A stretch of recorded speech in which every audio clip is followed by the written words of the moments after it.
चलिए हम जैसे अगर हम वेरिएबल डिक्लेयर कैसे करते हैं देख लेते हैं थोड़ी बहुत। किसी को दिक्कत है थोड़ी थोड़ी।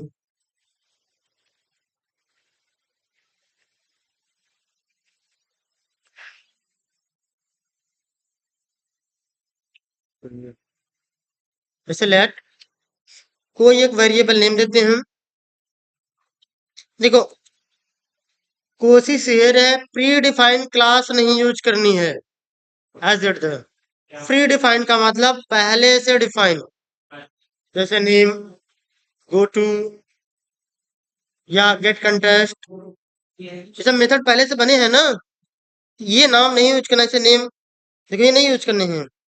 अगर यूज करना है नेम वन यूज करो, टू यूज करो, नम यूज करो। ठीक है। अब यहाँ हमें टाइप बतानी पड़ती है एज ए नंबर।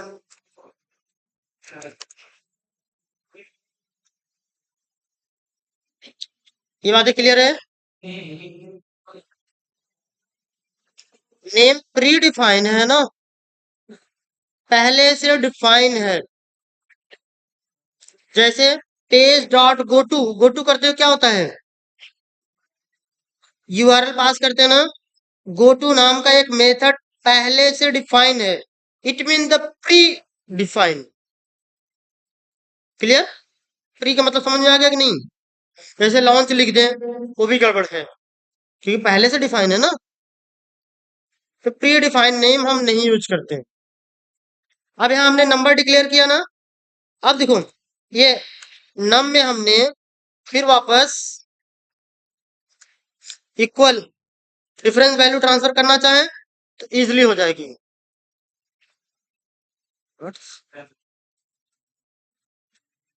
ये क्या हुआ।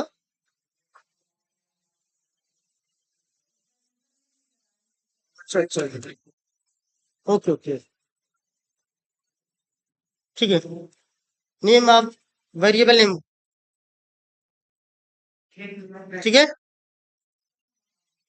अब देखो जैसे मैंने यहाँ क्या रखा 12, फिर यहाँ मैंने कितना कर दिया 13। बट अगर इसमें हम कुछ डिफरेंट वैल्यू डालना चाहें एज इट इज, जैसे सपोज करो स्ट्रिंग, ये नहीं लेगा। क्यों, क्योंकि ये नंबर टाइप डिफाइन है ना। अगर सपोज करो कोई वेरिएबल एक ऐसा डिफाइन कर दें, सपोज करो लेट एस टी,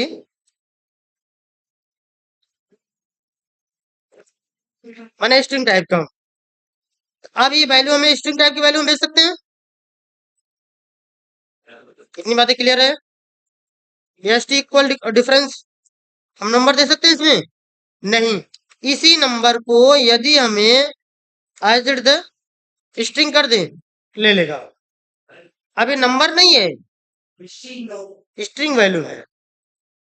क्लियर। और क्या क्या चीजें हम बुलियन भी आप लोग को बता दी गई आई थिंक। जैसे लेट अब हमें B L equal boolean value. अब बुलियन वैल्यू में जैसे हम ये लिखना चाहें स्ट्रिंग वैल्यू, ये देखिए नहीं चलेगा। अगर इसमें हम लिख दें ट्रू, तब पर भी नहीं चलेगा, क्योंकि ये स्ट्रिंग वैल्यू है।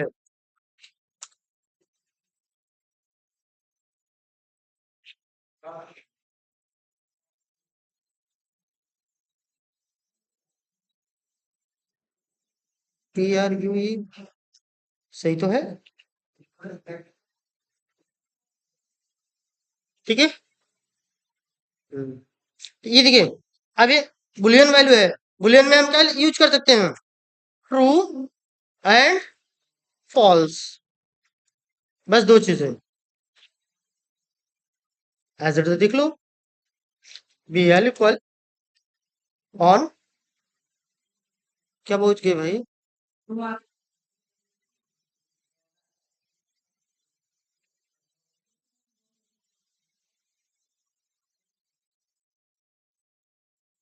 जो कुछ इंपोर्ट हो गया शायद, आई थिंक ये ये सब ले रहा है ऑन ऑफ। नहीं लेगा भाई। नो। ठीक है। बुलियन में केवल दो चीजें, true and false. Clear.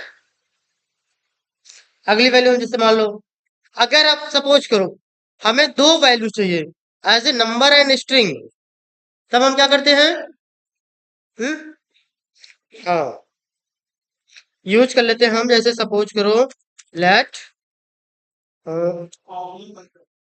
We, वैसे माने यहाँ नंबर यूज कर लेते हैं,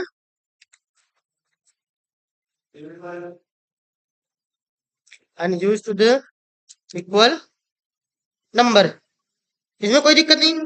लेकिन अगर इसी में हम वी इक्वल स्ट्रिंग यूज कर लें तो एरर है। लेकिन हम क्या कर लें, इसमें कामा लगाएंगे।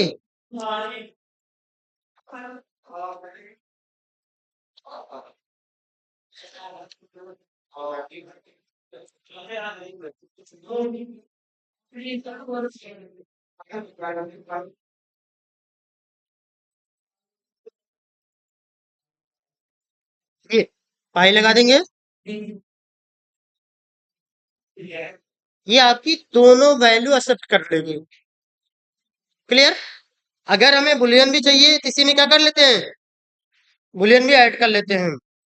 लेकिन अगर जहां हमें मल्टीपल वैल्यू चाहिए, ऐसा वेरिएबल डिक्लेयर करना है हम जिसमें डिफरेंट डिफरेंट टाइप की वैल्यू स्टोर करा सकें, तो हम क्या करते हैं, लेट df, मतलब वाले डी ही कर लेते हैं, इक्वल क्या चीज, एनी।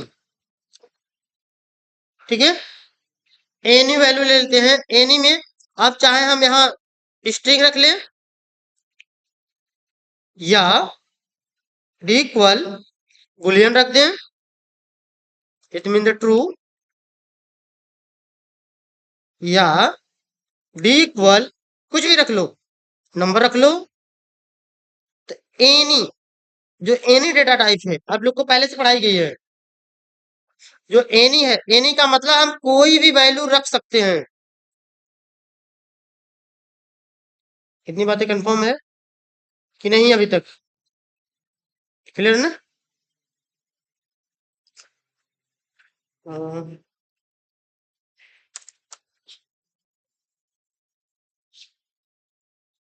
इसमें हम नल भी रख सकते हैं। जी, नल का मतलब जीरो। हाँ, मैंने देखो हम इसको डिफाइन करने में थोड़ी दिक्कत है, क्योंकि देखो अगर जीरो, जीरो का मतलब कुछ नहीं, इम्पट्टी का भी मतलब कुछ नहीं, बट जी, देखो अगर इम्पट्टी लिखोगे तो वैल्यू आ जाती है ना, एज ए नल लिख देता है। ठीक है, इसलिए थोड़ा सा हम समझाने में कंफ्यूज हैं इसे, मतलब समझ रहे नहीं? हाँ, जैसे अगर जीरो लिखोगे तो जीरो एज इट डिफाइन कर दे देगा, नल लिख दिए तो नल दे देगा वो। बस दिक्कत ये है। हाँ,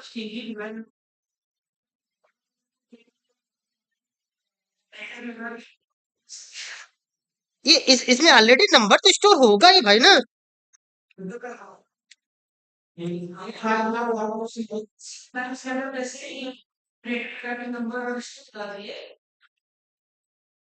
एज इट द ऐसे, ऐसे ये यहाँ डिफाइन कर दें,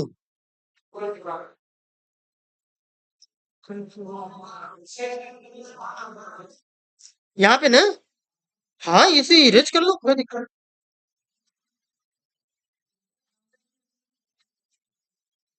एज इट द यहीं पे ऐसे,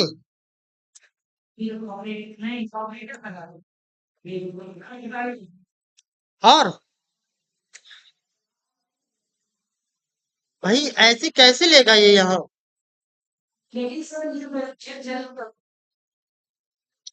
ये फर्स्ट वैल्यू दे देगा हम मानते हैं, लेकिन ये नहीं चलेगा ना, ये दिक्कत है ना। देखो ये वेट, यहाँ लगाना नहीं है, क्योंकि वैल्यू पे हम नहीं लगा सकते हैं।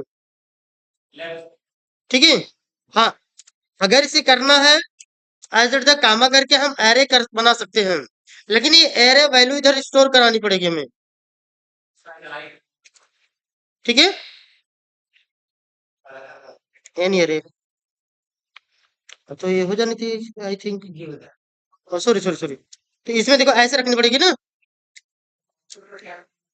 देखो ऐसे होल्ड करा सकते हो। अब देखो एनी डेटा टाइप, एनी का मतलब हम इसलिए बताना चाहते हैं, एनी का मतलब क्या है, इसके अंदर हम कुछ भी रख सकते हैं एज ए जावास्क्रिप्ट की तरह। हाँ।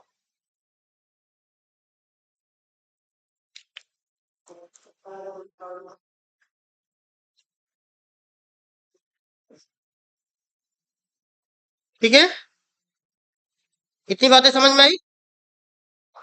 हम एक जैसे, अगर हमें ऐसी जरूरत है, दो वैल्यू तीन वैल्यू तक ही चाहिए मुझे, तो हम क्या कर लेते हैं, एज ए और ऑपरेटर यूज कर लेते हैं।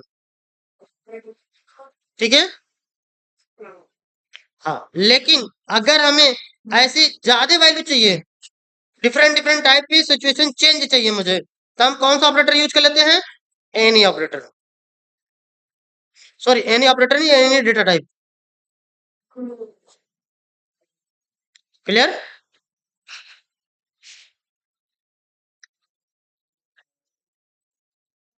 किसमें।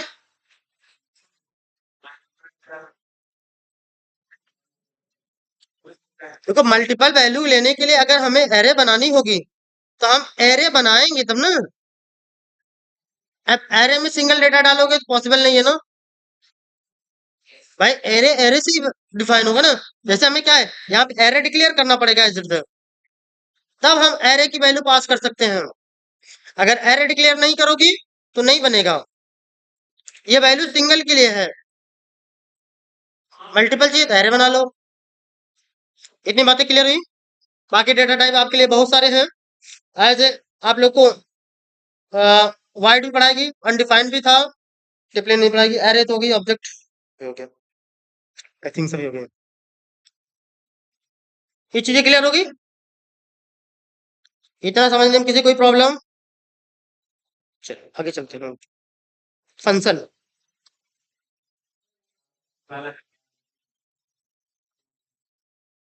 कोई दिक्कत नहीं।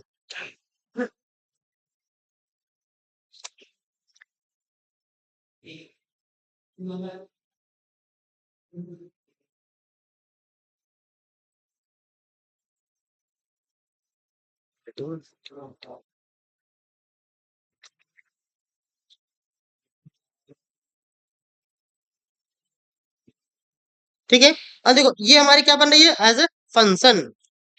यहाँ रिटर्न टाइप, जो रिटर्न टाइप हम डिफाइन करते हैं, देखो इसी के बाद ही क्लियर होती है हमें किस टाइप का हमें रिटर्न करानी है, एज ए नंबर। ठीक है।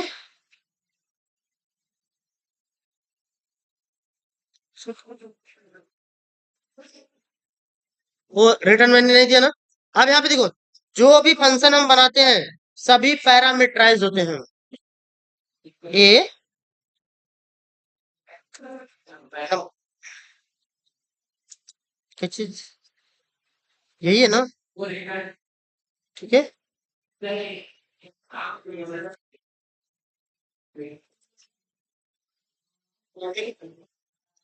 इतनी बातें क्लियर हुई।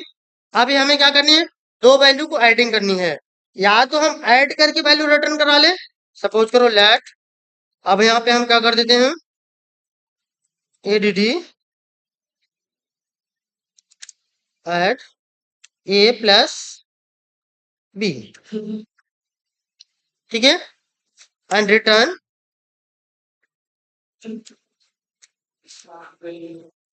Return add. क्लियर। ये देखो ये फंक्शन क्या है, अगर कोई हम कॉल करोगे डायरेक्ट, जैसे अब इसे कॉल कैसे करते हैं, ऐड टू नंबर, ये हमारा नेम ऑफ मेथड है। अब इसमें देखो टू वैल्यू पास करनी होगी, कैसे, माउस ओवर करोगे तो ये बोलता भी है, देखो मुझे ए चाहिए बी चाहिए, फर्स्ट नंबर सेकंड नंबर, ठीक है। अभी पैरामीटर हमें दो चाहिए,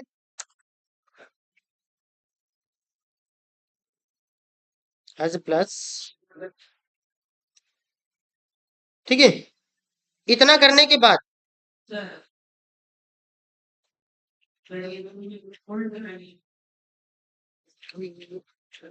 चला तो चाहिए इसे,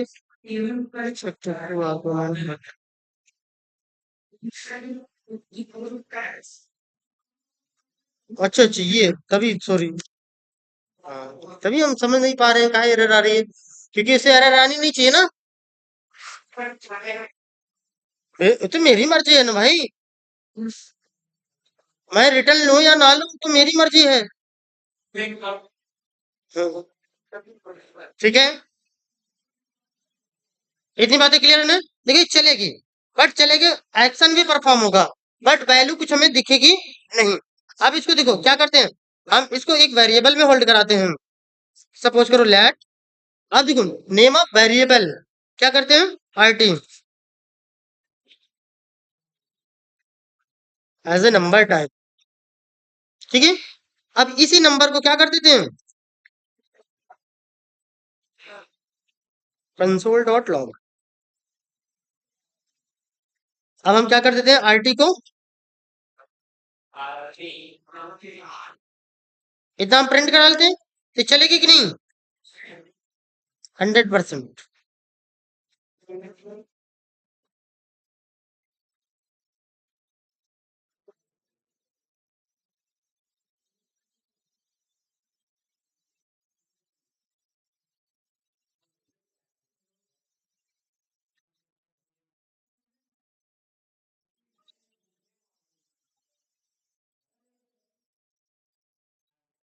चल रहा है ना मेरा, देखो आ गया ना, जो मैंने वैल्यू यहाँ पास की एज ऐड करके आ गया कि नहीं। देखो सेम यही काम अगर इस मेथड को सीधा डायरेक्ट इसी के अंदर कॉल कर लो तो भी हमें मिल जाएगी एज इट, जैसे मैंने किया यहाँ देखो,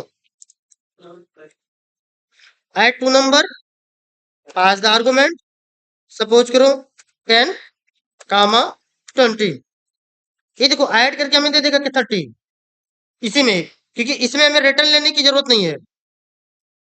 दोनों तरीका, ये क्या है, हमने यहाँ रिटर्न लिया फिर प्रिंट आउट कराया, ये डायरेक्ट ये देखो, ये हमने कंसोल में ही इसे मेथड को कॉल कर दिया, जो रिटर्न वैल्यू होगी यहाँ आएगी और प्रिंट कर देगा, ऐसे देख लो आ गया कि नहीं। इतनी बातें क्लियर है। लेकिन अगर इसी में देखो तीन पैरामीटर दे दो, अगर नमला खान नहीं है क्या भाई, एज ए 3 पैरामीटर पास कर दोगे तो एरर आ जाएगी कि नहीं। हम्म, इतनी बातें कंफर्म है पहले कि नहीं। लेकिन अगर यही फंक्शन कॉपी कर लो और सेम इसे डबल कर दो और एक फंक्शन इसमें और बढ़, एक parameter as a C number, ठीक है।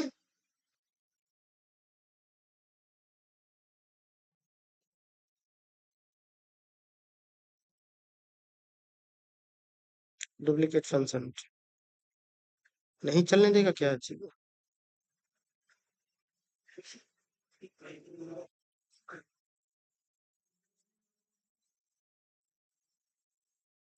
इससे फर्क नहीं पापा।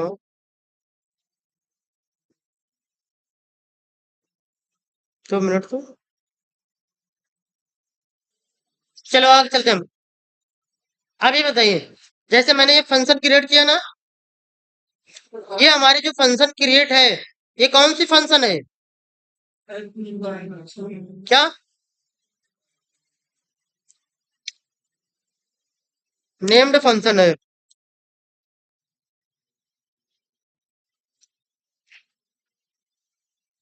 ठीक है। ये कौन सा फंक्शन है, नेम्ड फंक्शन है ये, क्योंकि इसमें हम फंक्शन प्लस नेम दोनों बनाते हैं, इसलिए हम इसे क्या कहते हैं, इसे नेम्ड फंक्शन। क्लियर। अब इसमें देखो, अगर ये वैल्यू को मैंने यहाँ नम किया तो नंबर वैल्यू ले रहा है ना, यहाँ नंबर किया नंबर है। अगर यहाँ पे हम ए नहीं कर दें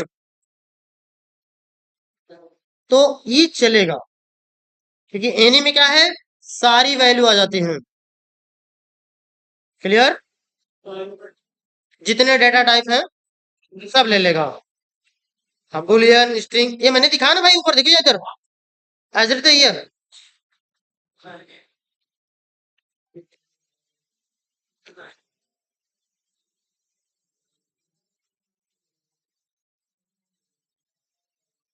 हाँ जी, ये क्लियर हुई पहले। ये फंक्शन कौन सी फंक्शन है, नेम्ड फंक्शन है, हमेशा क्लियर रखो, क्योंकि आगे हमें फंक्शन ही पढ़ने हैं। ठीक है, क्योंकि ये डिफरेंट डिफरेंट टाइप के आपको फंक्शन मिलेंगे, आपको पहचानना कैसे पहचानेंगे, यहाँ फंक्शन रहेगा और नेम ऑफ फंक्शन। ये हमारी फंक्शन कौन सी फंक्शन है, नेम्ड फंक्शन, और इसको हम क्या बोलते हैं, पैरामीटर, और इसको क्या बोलते हैं, आर्गुमेंट। आप देखो, जैसे ये हमें अगर एक फंक्शन हम बनाते हैं, आज सपोज करो सिंपल फंक्शन,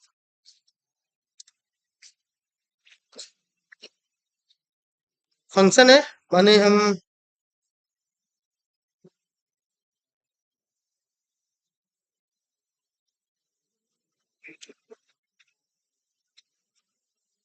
ठीक है, हमने यहाँ पे एज द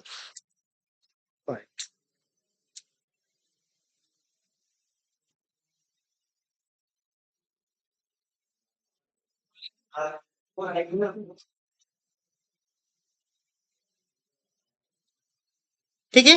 देखो जैसे सपोज करो हम यहाँ पे कोई वैल्यू देते हैं, एज इट सपोज करो हम यहाँ क्या देते हैं, मान लो a colon string, string equal a नहीं वैल्यू दे दिया मैंने।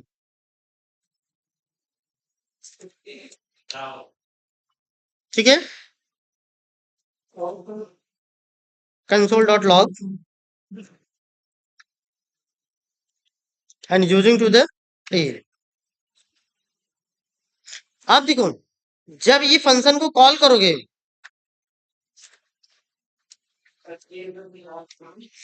अभी देखो इसे पैरामीटर में क्या पास करोगे,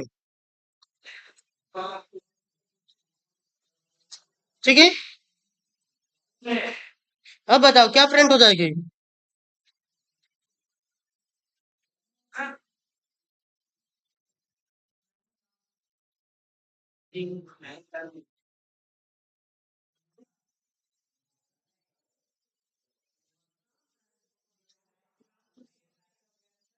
हम्म। देखो जैसे मैंने कॉल किया ना, बट अब देखो यही फंक्शन अब यहाँ मैं कॉल कर दिया as it the without parameterize, कोई प्रॉब्लम नहीं से।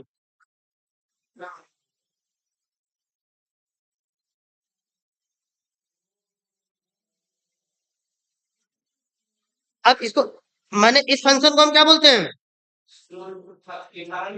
डिफॉल्ट फंक्शन, क्या बोलते हैं, एज ए डिफॉल्ट। जैसे सपोज करो कि हमको कोई वैल्यू फिक्स चाहिए, बाय डिफॉल्ट अगर हमें हम पैरामीटर दूं या ना दूं तो भी मेरा फंक्शन रन कर जाए।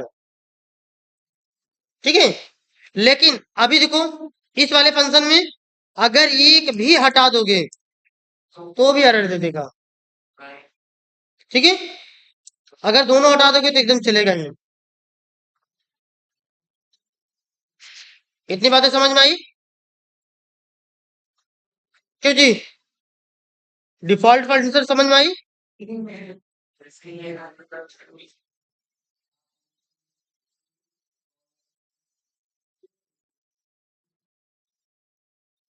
हाँ देखो हमने एक फंक्शन बनाया, फंक्शन का कुछ भी नाम रख सकते हो कि नहीं, एक्स वाई जेड कुछ भी रख लिया। आप देखो फंक्शन का नाम रखने के बाद हमने यहाँ पे जो भी पैरामीटर बनाया उसकी वैल्यू भी साथ ही साथ दे दिया मैंने। ठीक है, अगर जब हम किसी फंक्शन में उसकी वैल्यू साथ में दे देंगे तो फंक्शन हमारा डिफॉल्ट पैरामीटराइज हो जाएगा। ठीक है, क्या होती है ये? डिफॉल्ट पैरामीटराइज हो गई। और डिफॉल्ट पैरामीटराइज का मतलब होता है इसके अंदर वैल्यू ऑलरेडी स्टोर हो। ठीक है, अगर यहां हम कॉल करते वक्त पैरामीटर देते हैं तो ये चलेगा, तो मैंने इस पैरामीटर से ये क्या हो जाएगी? Replace, override. अभी मैंने ओवरलोडिंग ओवरराइड बताया था ना, कि ये ओवरराइड हो गया। जो हमारी पुरानी वैल्यू थी उस पे नई वाली वैल्यू ओवरलोड हो गई, ओवरराइड हो गई। अब जब हम पैरामीटर कॉल करते समय हमने पैरामीटर कुछ भी डिफाइन नहीं किया, एज इट इज, क्या हो गया? तो डिफॉल्ट पैरामीटर रन कर जाएगा जो हम यहाँ पे रन कराए हैं।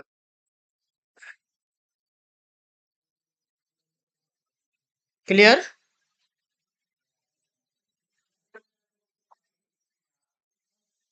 ये वाइड तो रिटर्न टाइप है। What is that? जैसे आपसे ये पूछी जाएगी, माने एक्सप्लेन योर फंक्शन, तो क्या बताओगे?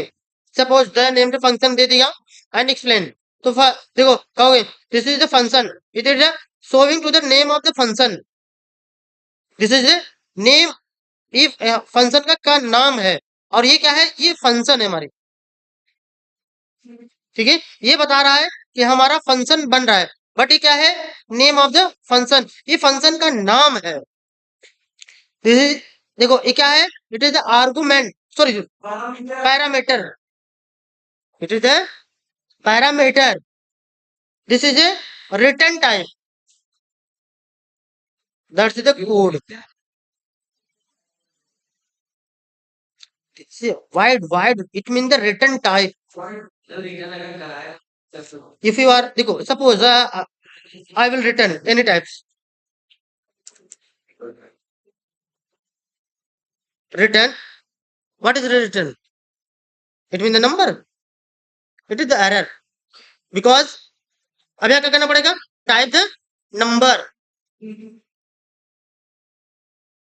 यदि हम यहाँ नंबर नहीं लिखेंगे तो क्या देगा? एरर दे देगा। अब ये सही हो जाएगी, इसीलिए हम क्या करते हैं यहाँ पे फाइट कर लेते हैं। नहीं समझ में आई? क्योंकि अगर हम कुछ रिटर्न नहीं कराते हैं तो क्या लिखते हैं? वाइड। इसीलिए जैसे देखो, जब हम लोकेटर हम बनाते हैं, एज ए सपोज करो इधर, जैसे देखो ये लोकेटर है ना, लोकेटर क्या रिटर्न करता है? लोकेटर ऑब्जेक्ट, लेकिन फिर देखो,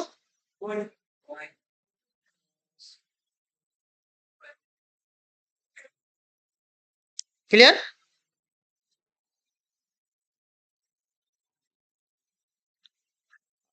डिफॉल्ट फंक्शन समझ में आई?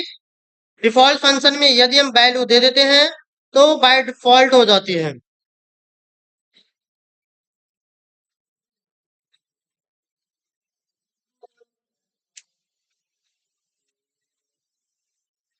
और कौन सा पढ़ा दो इसमें?